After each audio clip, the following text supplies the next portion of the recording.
Hi అండి. ఈరోజు మనం ఫేమస్ అండ్ టేస్టీ దొన్న బిర్యానీ అయితే ట్రై చేయబోతున్నాం. దానికి కావాల్సినవి తరిగి పెట్టుకున్న ఉల్లిపాయలు, పచ్చిమిర్చి, నానబెట్టుకుని పక్కన పెట్టుకున్న మీల్ మేకర్, ఒక 2 టమాటాలను అయితే ముక్కలుగా చేసుకున్నాను. తర్వాత ఇంట్లోనే రెడీ చేసుకున్న మసాలా గింజలతో చేసిన మసాలా పౌడర్.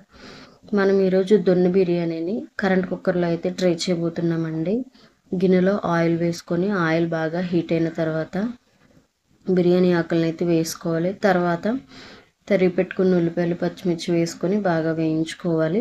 అవి వేగుతుండగానే అల్లం వెల్లుల్లి పేస్ట్ని వేసుకొని పచ్చివాసన పోయేంత వరకు కూడా వేయించుకోవాలన్నమాట.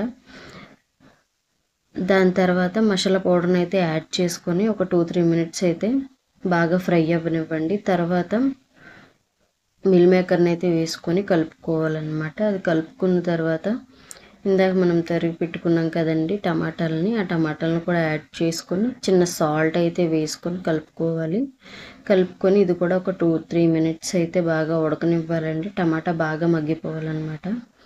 మిల్ మేకర్ కూడా బాగా ఫ్రై అవుతుంది. ఫ్రై అయిన తర్వాత నేను ఒక కప్పు మిల్ మేకర్కి 1.5 గ్లాస్ అయితే రైస్ తీసుకున్నానండి. ఇలా రైస్ అంతటిని బాగా కడుక్కొని రైస్కి సరిపడా వాటర్ని అయితే యాడ్ చేసుకోవాలి. యాడ్ చేసుకున్న తర్వాత ఉప్పు సరిపోయిందో లేదో చూసుకొని రుచికి సరిపడా ఉప్పు వేసుకొని ఒక 10 నిమిషాలు మూత పెట్టి ఉడకనివ్వాలండి.